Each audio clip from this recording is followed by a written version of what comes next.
Hi, welcome to the next video. In this video, we're going to talk about Python functions. And as your programs and your apps become more sophisticated and your code begins to bloat and get larger because you want to do more and more things, functions are absolutely necessary and vital. And so are classes. They're ways of organizing your code into distinct modules that fit together, sort of like Legos. Remember when you were a kid, you played with Legos, or if you like me, you might still play with Legos. But you had those modules, and they were all different shapes, and you could buy Lego kits that had certain modules that had certain functionality. If you had the really nice ones, like I got for my son, they even had like battery-powered motors you could connect and make like a battery-powered moon buggy or an F-15 fighter or something like that. But they all snapped together in a neat fashion, and they made really nice, distinct, convenient building blocks with which to create things. Okay, so you can think of functions and classes like that. Okay, you can write your code without using functions and without classes, but as your program grows and becomes more complex and sophisticated, you're going to end up with a big pile of spaghetti code, thousands of lines of code, disorganized. It'll be difficult to debug, difficult to troubleshoot, difficult for other people to read your code and figure out what the heck you were thinking and follow. It'll be difficult to modify, and you're going to end up writing more code, way more code, because with a function, you can define it one time and then call it as many times as you like. So you don't have to reinvent the wheel, and that will save you coding. Same with a class. You can define your own object, a monster, an employee, an NPC, a race car, a spaceship, a starship. You name it. You can write your own data types in a class, and then once you do, you can instantiate and build from it and reuse that code over and over and over without having to reinvent the wheel. Okay, so functions and classes help us do this.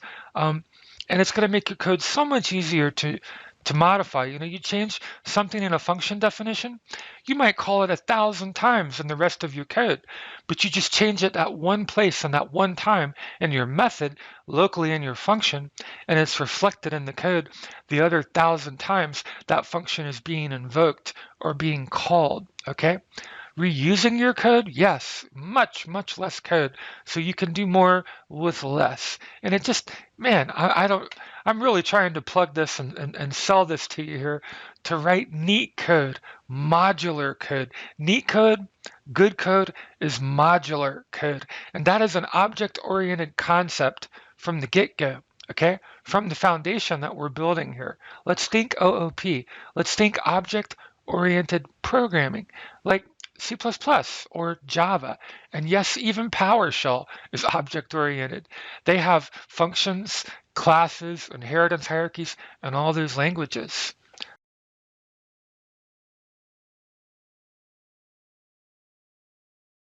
So let's take a look at a very simple and basic function. When you define a function in Python, you always use the keyword def, okay? So def here, and then you can name the function anything that you like. After that, in the definition, you're going to need a set of parentheses, open and closing parentheses. It's got to be parenthetical in the definition, and then a colon, okay? Now, later we'll look at functions that take arguments and accept parameters. But our first function is a very simple function. It takes no arguments or parameters, and it returns no values. Yes, functions can also return a value, but we'll look at that later. So simple function. Now, if I didn't put any code here, like if I remove this line, you see the squiggly little red squiggly line there? Well, Visual Studio Code's telling me, hey, this is a problem. You defined a function, but you didn't include any code. So there's a very cool keyword you can use, path. And a lot of times when you're coding an application, you will sort of build a scaffolding first. You'll write a bunch of empty functions and even maybe a bunch of empty classes, and then you'll go back and you'll fill them in later. It's a way of organizing your thoughts, or sort of outlining in code your thoughts about the structure of that program and how it's going to work, and then later you go in and flesh it out and add code to those methods and to those classes. So pass, it's a very convenient keyword. But remember that if you're not going to add code to a function when you define it, you have to add the keyword pass. If you don't, you'll have issues. Again, see, in this case, that would be a syntax issue. If I tried to run this script, well, what the heck? Why don't we just go ahead and blow it up? Let's run it and make some errors here. Okay. I'll hit F5. See, indentation error. Expected an indented block. And that's because up here, I defined an empty function, but I didn't put any code after the definition line, and I didn't add the keyword pass. So I either have to do this,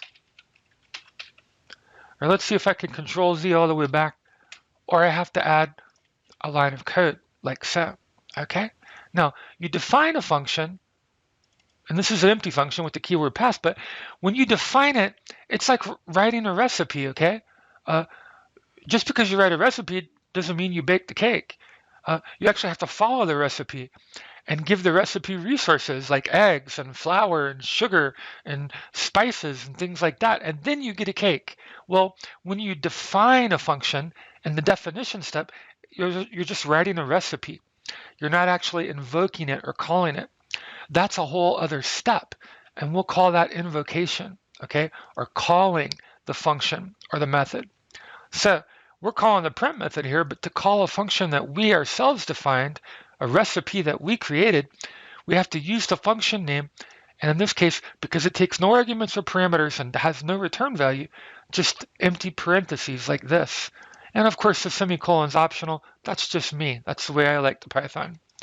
Hope it's not unPythonistic for you Pythonistas. But anyway, that's how we would invoke, okay, our defined function. So there's several steps in coding a function. You have to create the function definition, but it's inert. It just sits there, it doesn't do anything. It's like a recipe or a to-do list. But when you invoke it, when you call it, at the bottom of the script or after the function has been defined, then you call that function into action. And all the code inside that function will execute. And remember how scope is defined in Python. It's defined by indentation. So all my code that I want to execute from this function, it's going to be defined inside this function, inside of functions _01, okay? I couldn't type the code out here. I can't break the indentation. And then if I nest another function inside of it, I have to indent more. If I add a decision structure, I have to indent more. If I add a loop, a repetition structure, I have to indent more.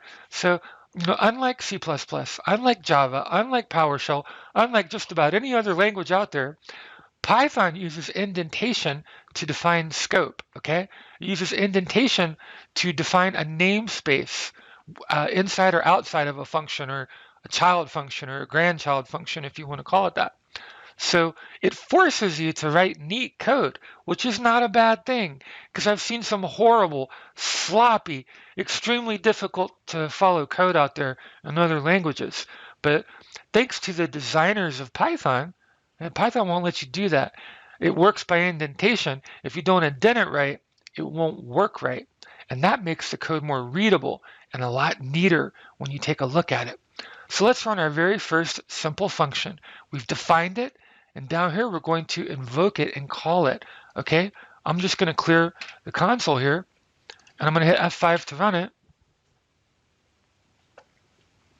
So example 1, a basic function with no arguments is our output. I am in the main global program space now, okay? Then I am inside functions 01 now. So what happens? I call, this is in the global namespace, print, where I'm calling the print method. I'm not inside function 01, but now here I call functions 01. And then that's going to go execute the code inside of it, which is going to say print. All it does is I'm inside functions 01 now. Not doing much with our code yet, are we? But we want to keep it simple until we get these basic concepts down. And then we'll add on to the foundation. We'll add some more interesting things on later. And then finally, we exit the function. And when we do that, hey, we're back in the main global namespace. So I'm back in the main global program space now is what we say. Also remember this, We said it before when we were talking about scope and variables, but remember, any variable, any object that you build or define or assign a value to inside of a method, when that function ends, all that data is lost. The variable, the objects, they're destroyed. And Python garbage collection returns that memory back to the system. All right, it scavenges the memory. So if you want a value to persist, any variable or object defined inside of a function, if you want it to persist in memory when that function ends and not be destroyed and not lose all the values, then you have to do one of several things. You either have to return a value from that function when it ends, and we'll look at how to do that in just a little bit, or you have to assign that value to a global variable somewhere out in the global namespace. And you can do that, and you can use that global variable to sort of hold the value like a pointer in memory and cause it to persist in memory after that function ends. Or you have to pass it as an argument or a parameter to another function, okay? So you have several options there, but be aware, if you need those values, like let's say that in one function you take an input from the end user, and if you forget that, you're going to lose all those values. And then later on in your program, when you call another function and you try to access those values, well, it's just going to be null. And you're going to be like, well, what happened to the data? Where's the end user's name or their social security number or their image object for their face or whatever, if you're building a database or so remember that when you're dealing with functions, everything defined in the function, it's local to the function in scope, okay? And unless you do something with the data, with the variables in that function, they're all lost, they're all destroyed every single time the function ends. This really becomes important when you get into GUI programming with something like Tkinter, and you have to change your logic and the way you think, because what you do is you listen for events and triggers, and when you hear that trigger, you could call that method. Well, every time they click a button, it'll go call a function or a method. And if you're not careful with what you do with the data on your graphical user interface on the form, you'll lose all those values. You'll lose all that data the next time they click the button, because every single time they click the button and it triggers that event and the event handler handles it, all that data is destroyed and lost and replaced with some different data. So our whole way of thinking, our whole way of logic, the way that we code an app or a program will change when we start to use graphical user interfaces in Tkinter. But for now, it's console programming. All right, let's move on. Okay, we've taken a look at a simple function, its definition and its invocation in Python. Let's take a look at a different type of function now. This is a function that takes arguments, okay, or parameters. And when we define a function that will take an argument or a set of parameters, we define them inside of parentheses. It's parenthetical. So in this case, we're defining a function, functions O2. We're going to take two variables here, character name and character age. We'll display that we're inside the function, and we're just going to take those two arguments that we passed in, okay? Those parameters, we're going to display them, char name and char age, and then we'll leave the function. And remember, okay, yeah, we passed these in, but whatever we did to them inside the method, if we don't either return the value or pass it to another function as an argument or a parameter, or assign it to a global, then those values will be lost. Anything inside the function is destroyed when the function comes to an end. And whatever these were, they'll simply be the original value that they were when we called the function in the parent namespace, regardless of what we did inside the function. Maybe that sounds confusing. I probably worded that horribly, but let's run this right now and just take a look at what it does. And remember, if we invoke a method, remember if we define a function, we have to then invoke it, okay? So let me, I'm just gonna comment this whole block out here.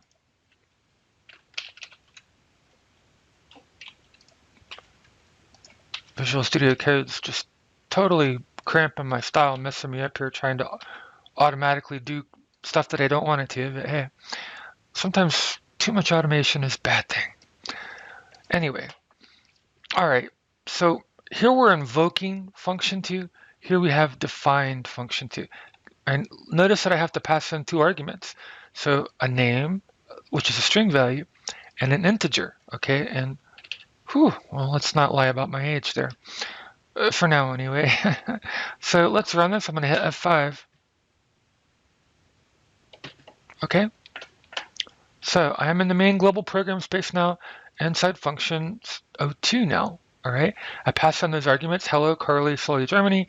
You are 53 years old, leaving the function now. So I took these as arguments, and I can access those parameters from my parent namespace, in this case, the global namespace, because I passed them in. And then when the function ends, if I were to display them, they just go back to what they were before. Let's go ahead and uncomment this out. If Visual Studio Code doesn't go hyperactive on me again. Okay.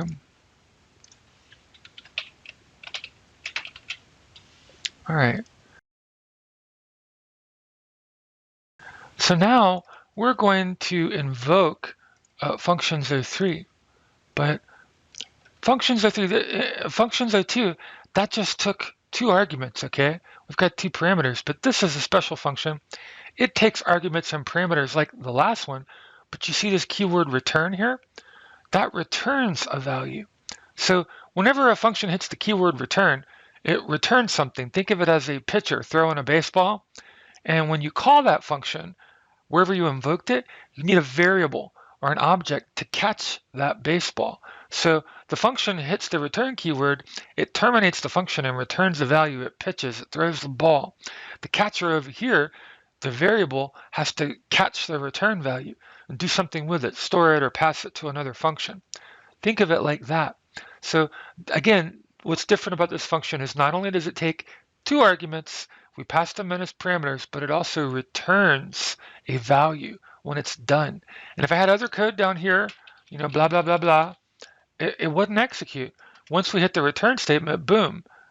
In that case, function ends. So what are we doing here? We take the meaning of life, we take the magic number. Inside functions 03 now, multiply meaning of life by the magic number and return the result. We do a little bit of math here with those integers. Assign it to the variable result, leaving the function, and then we return the result from the function. Because this function has been defined with the return value, notice it changes the way that we need to call it. We don't just call the function as we did up here, but we call it, and we have to catch the return value. So remember, this is the assignment operator, it's not equals. So we call functions 03, we pass in 42 and 444, 2 integers. When it ends, it returns a value. And because it returns a value, we don't call it as we would a function that did not return a value. We have to have a variable or an object to catch that baseball. We don't want it to, fly out of the field and break a window. And then the return value will simply display the returned value. So let's clear out the console. F5 will run it and see what happens. I'm in the main global program namespace now, inside functions 03 now. Multiply 42 by 444 and return the result. We do that, we return the result, and it's 18,648. So there's our return value. So let's review real quick. We've gone over a simple function that takes no parameters and no return value. And then we looked at a function that takes parameters or arguments. And then third, we looked at a function that not only takes parameters and arguments, but also returns a value. So let's add on to this, keep building our foundation with functions and modular code. In Python, a function can also have default parameters, okay? So you can define a function that, in this case, yes, it takes parameters, but if I didn't define a default set of parameters and I tried to invoke or call that function and not pass any parameters in, then I'd have issues. I'd have errors. That would be a problem. But if I define default parameters for a function, I can code it such that that function will take parameters, but it also, if I don't supply those parameters as an argument to the function when I invoke it, when I call it, it'll simply use the default values that I set up as the default parameters. So I could pass in any name here, Carly, Mr. Snuffleupagus, supercalifragilistic, but if I don't, the name will just be the default of anonymous. It'll carry that default value. I can pass in any age for care age, but if I don't, or I forget to pass that value in, it'll simply default to 42. All right, so default parameters. Let's go run this and see what happens. And our functions 04. And let's see what we'll go down here when we invoke it. Example for calling typer there, with no arguments and supplies to trigger defaults. Okay, so I'm in the main global program namespace. We're going to display that. We're going to go call the function, and then I don't pass in any arguments here to functions 04. So it's going to use the defaults. The default parameters will be anonymous and 42 when I call it this time. But down here when I call it, I'm going to pass in Carly Solelli Germany, and good grief, it's been a while. 53 now. Where is my life gone? No. All right, so let's run this and we'll see. In the first instance, it will use the default parameters because I passed none in. In the second instance, it'll use the arguments I pass in because I'm supplying values for those parameters, and it has been defined as such. So when we run it, let's look at the code.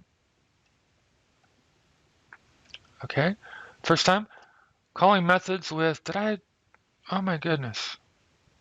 Oh, I don't know. There, okay. All right. Calling methods with no argument supplies to trigger the defaults, the default parameters, okay? So inside function 04 now, hello anonymous, you are 42 years old. I didn't supply those when I called it up here. I just called the function empty, no parameters. So therefore, it used the defaults that I set up. So that's a nice capability, makes your functions more forgiving if they're not used, if parameters aren't passed in and they're expecting parameters. You can also, make your functions more polymorphic in the sense that you can call them empty and they do one thing, and then you can pass them parameters and they do something completely different. All right, it's up to you. But the next time we do pass in 2 arguments. And so if we look down here when we run the code, instead of anonymous, it's Carly Solelli Germany, and instead of 42, it's 53 years old. It doesn't use the defaults because we passed in parameters in this instance. Let's take a look at another very special Python type of function. This is a command line function designed to be run from a script that's run from the command prompt, where you can supply arguments to functions inside the script. And that comes in as an array, in this case sys.argv. All right, so it's an automatic array, and the default separator is white space. So I type in the name of the function, the script that I want to run, and I pass in my argumentation, and I separate the arguments by spaces, okay? So this is just, a list type object, an array type object, an iterable that would take those commands. So I can get the length of it, the number of arguments that I pass in, and then the argument list. If I were to parse it and convert it to a string, cast it to a string, I could simply display all of the arguments that I pass in from the command line. So we're going to do that. And then we'll look at the path and the script name. That's the first element. And then arguments passed in, okay? In this case, the length of sysargv -1, because however many I type in, the very first one, or element 0, would be the script name and the path. Let's see how this works. And to run this script, to test it, we have to do it a bit differently. So instead of Visual Studio Code, just to show you how it would look from the command line, I'm going to go over here, and I'm going to open a command prompt, an administrative command prompt. Okay. And we need to go to this directory where our script is. So I'm just going to copy and paste a string here. And we'll use the cd command there. And then now that we've gone to that directory, I can switch to D.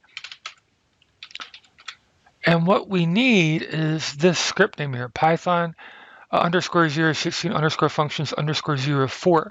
that's what we want to call from the command line, because now we're using a function, a special function that takes command line arguments, needs to be run from and invoked from the command line. So Python 016 functions 04,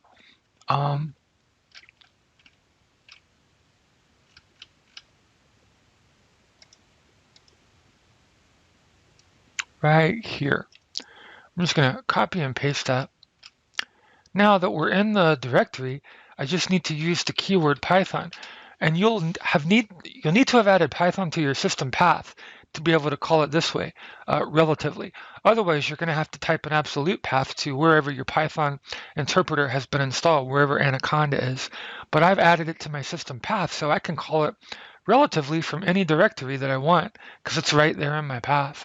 So Python, and then I would call the py file, and let's pass in our arguments. So super space cala, second argument, space fraja, third argument, listic, fourth argument, xp, if that's fifth, ala, how do you spell docius? I have D-O-C-I-U-S. I don't know, I have no idea. Okay, but based on the number of arguments, I'm going to hit enter to call or invoke the method. So look what happens. This here, the number of arguments passed in, it was 8 arguments. Supercalifragilisticexpialidocious, okay? Remember I only typed 7, but the first one is the path to the script itself, path and script name, which is Python _016 _ functions _ 04.py. All right, so element 0 is always going to be that. After 0, my other 7. So a total of 8 arguments, right? That's displaying here in this case.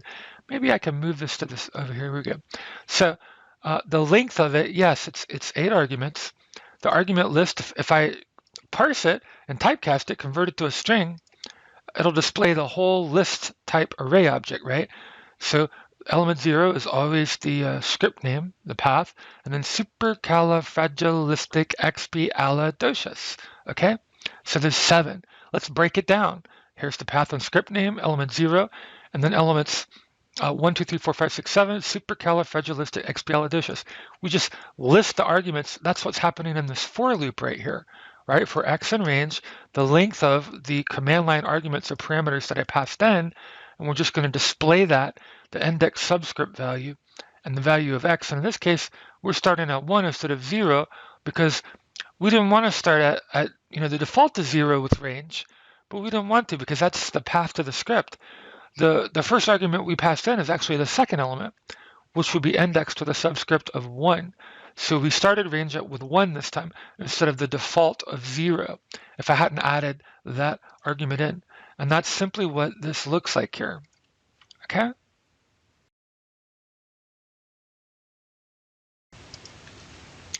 Let's add on a bit to this concept or this idea of writing functions that accept command line arguments that you can run from the command line in Python. And we're going to talk about get_opt, okay? Python provides a get_opt module, and it helps you parse command line options and arguments. The args, in this case, the argument list to be parsed. Options, those are going to be like the command line switches, a lot of times prefixed with a dash for various Python command line functions, okay? So we're going to import sys and get_opt. We need to import get_opt in this case as packages. We define a main function, and we take argv, so there are our command line parameters that are passed in when we run it. And then we're going to use a little bit of try and accept here. We haven't gone over that yet. We haven't covered it yet, but we will in a future video. We'll talk about try and accept it. Try basically just tries a block of code, and if it throws an exception or an error takes place, we can specify ways to catch that exception or ways to handle that error that is generated. Okay? In this case, if it's a get_opt error, we're going to display incorrect syntax, and we'll display the correct usage here. So if we do it the wrong way. Otherwise, for opt and arg and ops, all right, all of the different options here. So we're going to display some command line options, and in this case, we'll have our command line switches here for opt and arg and ops. So -h would be help, and then we would simply print the help syntax. You know, this is sort of a help system, or think of like a man page in Linux and Unix. Elif, otherwise, if opt-in, and then it's -i, that's for input file, -o, that's for output file. So we've got three basic switches here in our argumentation that we can take as parameters. A call for help, specifying an input file and specifying an output file. And that's using get opt, okay, the get opt module here. So, we don't have to reinvent the wheel. That's there for us. And then here, in this case, we're always going to have name equals main. That sort of starts our script right there looping, which then we can call the main function that we have defined. Okay, so again, as we did before, let's run this from a command prompt to make it more explicit. It is, after all, a command line function. And I'm here. I need to go to D, and I need to go to this directory right here.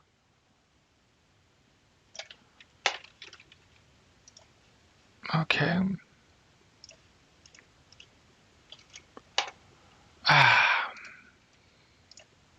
My clipboard is giving me issues here.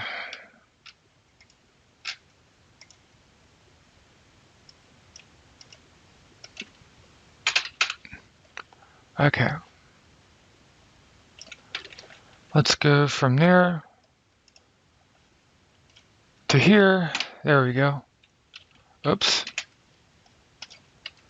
And what we want right here is the name of our file. So up here, Python _17 functions 05. So where is it? 1705. There, we want that. I want to run this file. And we're going to have the keyword Python. Again, it's in my system path. If it's not in your system path, then you either need to add it or you need to explicitly type the absolute path to wherever Anaconda and the Python interpreter is installed on your system. But as for me and my house, we've added it to our system path, for me and my house. All right, so Python, this, and then let's generate an error first. We'll use this improperly. Let's use a switch that doesn't exist. Switch Z blah, okay? And notice that, okay, it handles that exception. Incorrect syntax or argumentation. Correct usage from command prompt is, and then it gives us an example. The keyword Python to call out to the Python interpreter, and then the py file to run, and then an argument, input file or O output file or -h for help. We're running this block here. And if you're familiar with Linux, that's like a man page, okay? Syntactically, or sometimes commandlets in PowerShell can be, structured this way as well. That's just an example of generating a syntax error. So let's look at our actual valid arguments, okay? So let's say I don't do, what if I do -h? Okay, helping. Correct usage from command prompt is, and then whatever we wanted to put in our man page or in our help system file, we could put here. And then when we pass in -h as the parameter, it would call it and display it like so. Okay, now the syntax or usage for I need to supply an input file, and it's -input file. Okay, and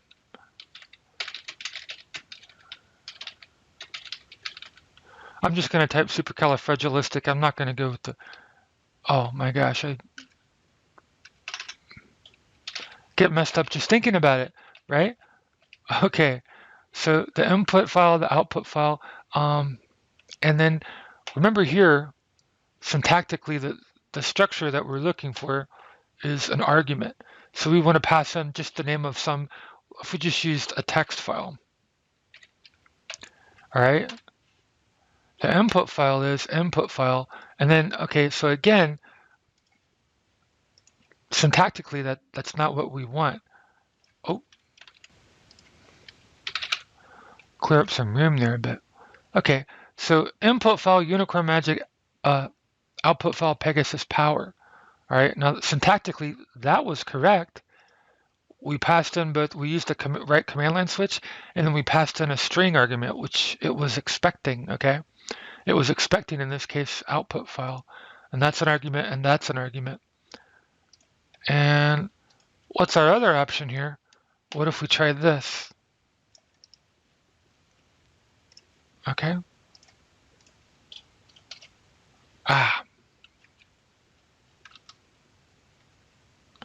And I pasted that twice because overeager clipboard there a bit. Okay. So again, syntactically, that's what we have defined it to expect. And these would be our command line switches that we can pass in because of the get opt module. So we've looked at functions that can accept command line arguments and take parameters inside the main method, just one function for the whole script. But what if you want to write a script that takes command line arguments that has multiple functions in it? You can do that. You just have to change the syntax of the way that you run it from the command prompt, the way that you call it.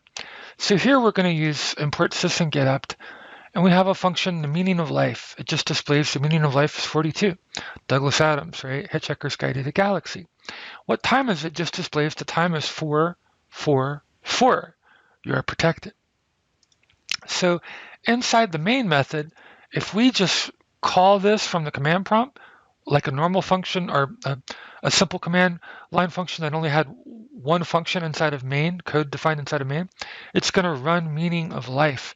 But we have another function here, and it's not going to get called unless we somehow change our syntax to explicitly call another method or function. We could have dozens of functions inside of this, and we could call them explicitly from the command line using this syntax down here.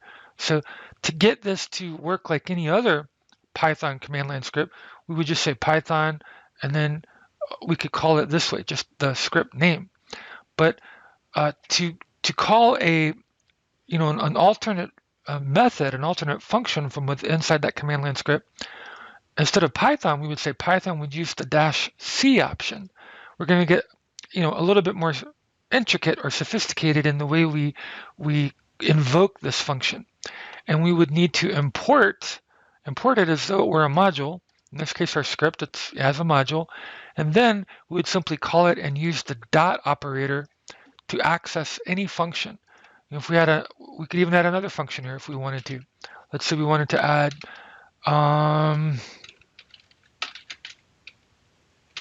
we'll call this supercala, okay? And its only purpose will be to, was it Julie Andrews and Mary Poppins, but it'll display supercala fragilistic XP ala docious zao, an exclamation point, of course. All right, so we'll do that. So let's save that. And let's open a command prompt and go to where we are. So again, we're going to need to go here to this directory the script's in, either that, if I relative path it, or if I absolute path it, I could type all that, but I don't want to. All right, let's open a command prompt, drag it over here, and let's go to our D and syntax of the command. Oh,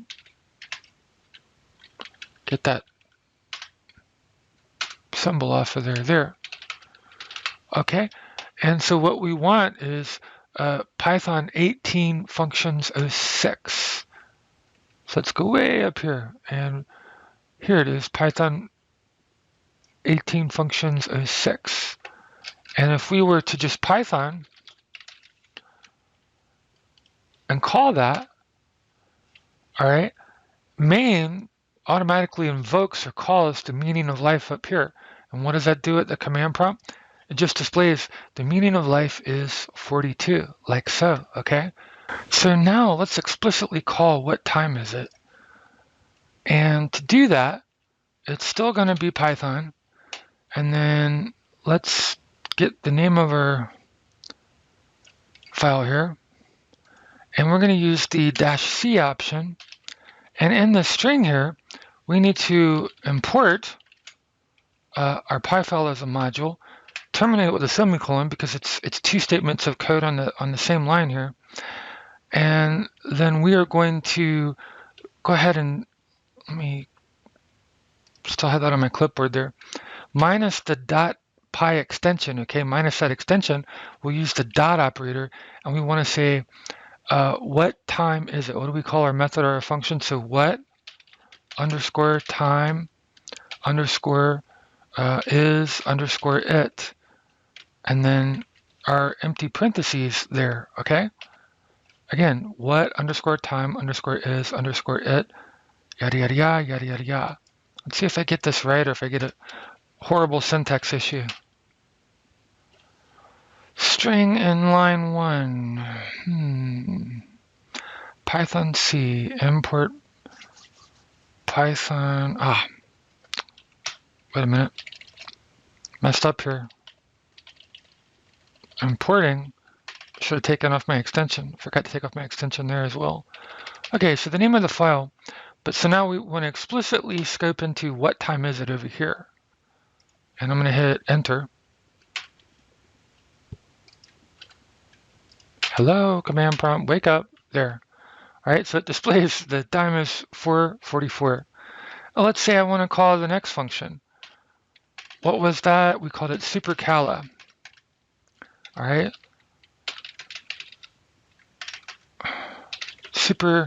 Over here, supercala. All right. And all right, and just displays supercalifragilisticexpialidocious. Okay. And this is Julie Andrews code here, baby. All right. So just an example there of how you could write a function to accept console argumentation and then have multiple functions and then call multiple functions by specifying it with the -c option when you run it from the command line with Python. Let's look at another special type of Python function. And this is sort of a function that takes sort of a wildcard list of parameters or arguments. You can add an asterisk and the parenthetical expression between the parentheses, and you can pass in any random number of arguments that way. I can't say that that's a good way of enforcing structure in your code, but it's very polymorphic. Lets you use a function in all kinds of different ways. So let's take a look at how this would look in Python. It's very object-oriented, right? So in this case, we define it with the asterisk in front. We sort of wildcard it, and cast characters is our name. So we're going to pass it in as a parameter. So that's our argument. Once we do, we'll create a for loop, and in range from the length of however many arguments we pass in, cast of characters, we're simply going to number it and display the characters. Okay, that's how we've defined it. Now, because this is a wildcard and we can change the number of parameters that we pass in, let's call it several different ways. So here we're going to pass in the whole cast of MLP Friendship is Magic. It'll take 6 arguments. Here we're going to pass in a different number, the cast of Battlestar Galactica, or BSG. Here we're going to pass in the cast of Naruto, okay, the Hidden Leaf Village. Here we're going to pass in the cast of One Piece, Luffy and Chopper and Robin.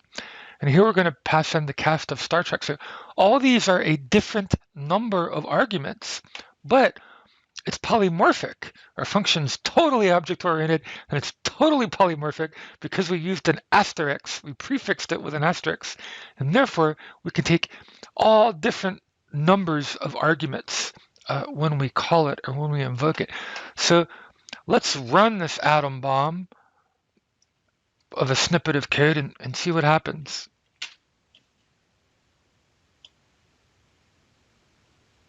Okay, and again, just look at the different arguments. The cast of My Little Pony, there's the 6 main characters. The cast of BSG, a different number of arguments. The cast of Naruto, a different number of arguments. The cast of One Piece, and the cast of Star Trek TNG. So very cool, very polymorphic, just another option for you in terms of some of the special Python functions that you can implement and use in your projects. Another flexible feature of the way that Python functions can accept arguments and parameters. Normally you would, if you define a function to take parameters, you're going to pass them in sequentially in the same order every time, and you would sort of enforce that structure throughout your code. But Python also gives you the option to use those variable names as keywords. And as such, you could, when you invoke the function, pass the parameters in randomly, as long as you make sure you use the right name for the value that you want to assign to the corresponding parameter. What do I mean by that? Look at how this function is defined. All right, so function 6 takes in pony1, pony2, pony3, and pony4, and just displays them. But look how we call it here. Normally, I would do it sequentially, right?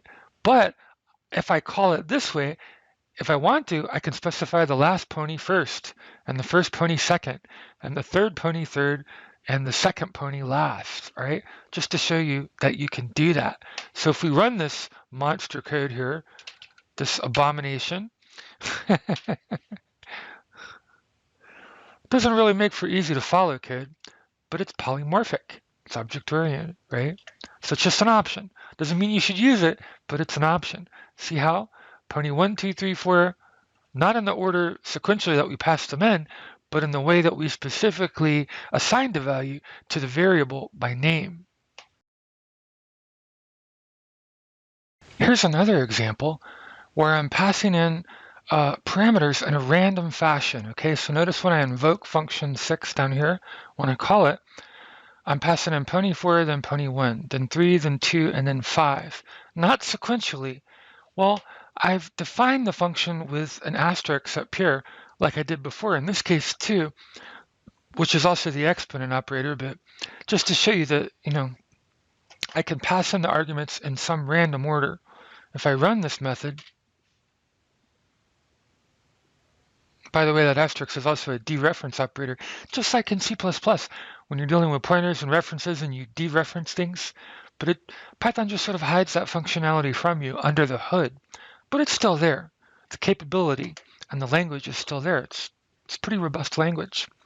But again, so in order, pony 1, 2, 3, 4, 5, Twilight Sparkle, Rainbow Dash, Fluttershy, Applejack, and Applejack. And why did I pass on Applejack twice? Well, there's Applejack with a space, whatever, an Applejack with no space.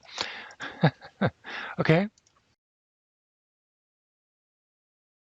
Let's look at passing in an entire array, okay, an entire list to a function. So we can do that just by passing in the list or the array's name.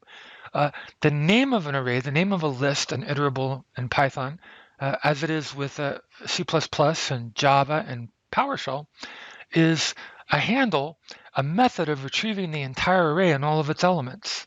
So if we code it this way, and this function, we can take an entire list, and then we can use a for loop and iterate through that list and display all of the elements inside it by the index or subscript value if we use also the range method and length in our for loop.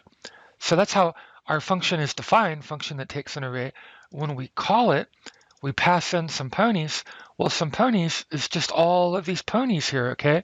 Or alicorns, or unicorns, or pegasi, whatever. So that's an entire list, an array, an iterable, but we pass it into our function.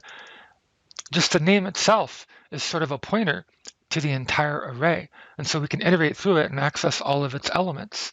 So again, let's clear the console down here. And if we hit F5 to run this, see, sequentially, we can access all of the elements in the array that we pass in to our function, to our method. As an extension of the previous idea, this is a function that takes a list, an entire array as an argument, but also returns a value. So we would define it as such, right? We take the list, we take the array. Again, we've got a for loop and we're using range and length to go through every element in the array. We'll count it, and then we'll use the subscript index value to display those elements, each element in the array. And then we're going to get the length of the array passed in, assign it to numponies, and then we'll return that integer value when we get done. Okay, so that's how our function is defined up here. And let's see what happens when we invoke it, when we call it. So we define a list. Here's our list of ponies right here. And we're going to go call or invoke the function. We're going to pass in the list, but because it returns a value, it was defined to return a value, we have to have a catcher. What the catcher is meant to catch that baseball, right? With this return value, it's going to pitch. The pitcher's going to throw the baseball. So that happens on the right side of the assignment operator. And then the catcher, the variable we need on the left side of the assignment operator when the function is done and returns the value.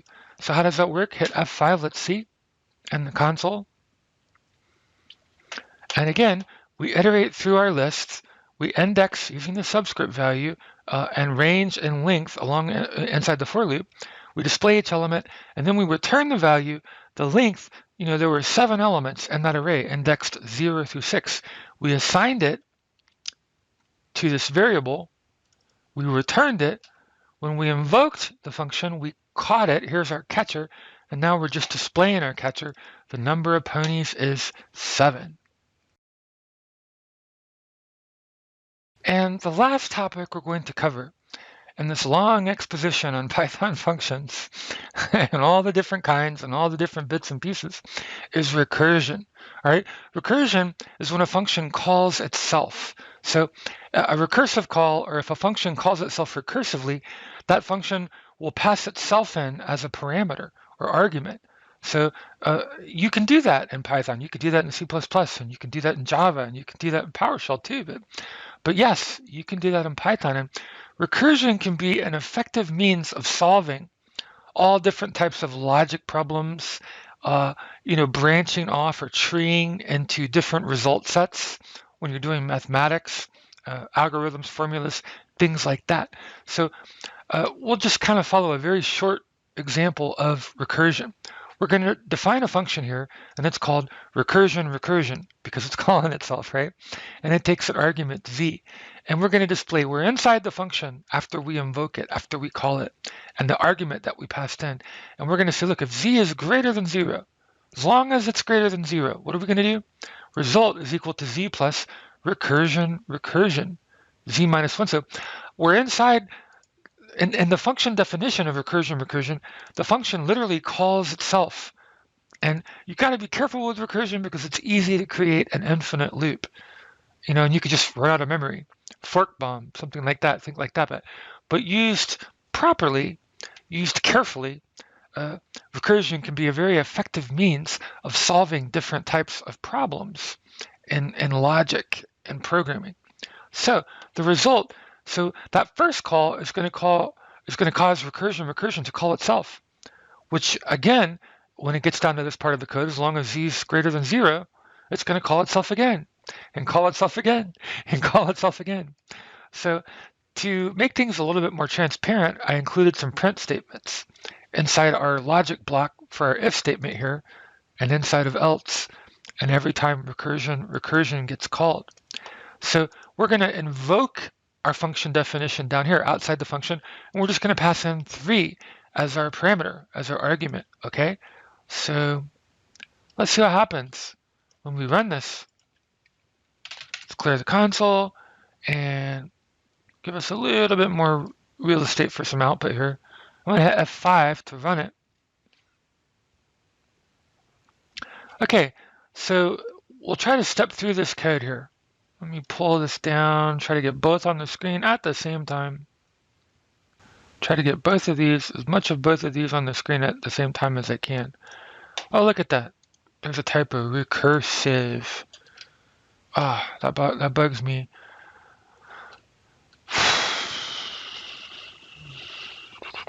Inside function after recursive call. Can't have that. Let's clear the console and run this again. F5. Okay, and after all that, okay, so Down here, we invoke the function and we pass in 3. And that's where it says outside function, calling it the first time, passing in 3. That's where this print statement is. So we call it. What happens after we call it? As soon as we call it, it says inside function received. The first time, it's 3 as an argument, right? Well, is 3 greater than 0? Yes, it is. So what happens? The result is z, which is now 3 plus recursion z minus 1. So 3 plus, and then we call recursion and pass in 2. So it goes and it calls itself again. We pass in 2. What does it say? Receive 2 as an argument. And is 2 greater than 0? Yes, it is. So now 2 plus, and then recursion, and then 2 minus 1 is 1. So the next time, down here, it receives 1 as an argument. Again, inside the function, it goes through.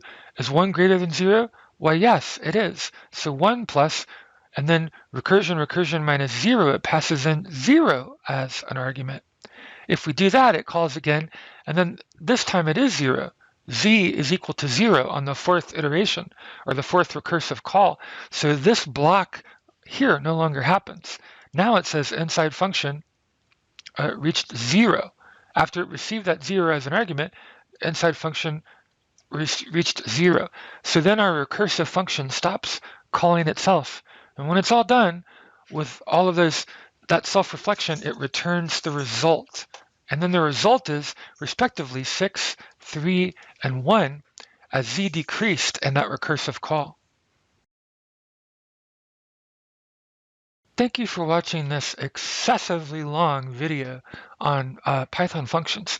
And we haven't even really scratched the surface yet, but this will just give you some ideas about the usefulness of writing modular code, making your code easier to read, easier to modify, quicker to modify, more powerful, not having to reinvent the wheel, but maximizing your reuse of code, so that once you define a function, you can invoke it and call it over and over, and call one function from another. How do you eat an elephant? One bite at a time. You don't try to eat the whole elephant at once. How do you code a large project?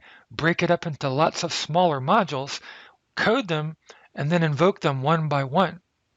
If you enjoyed this video and you would like to see more like it, please subscribe, and don't forget to hit the notification bell. And that way, when I make new ones, you'll receive a notification. Thank you for watching.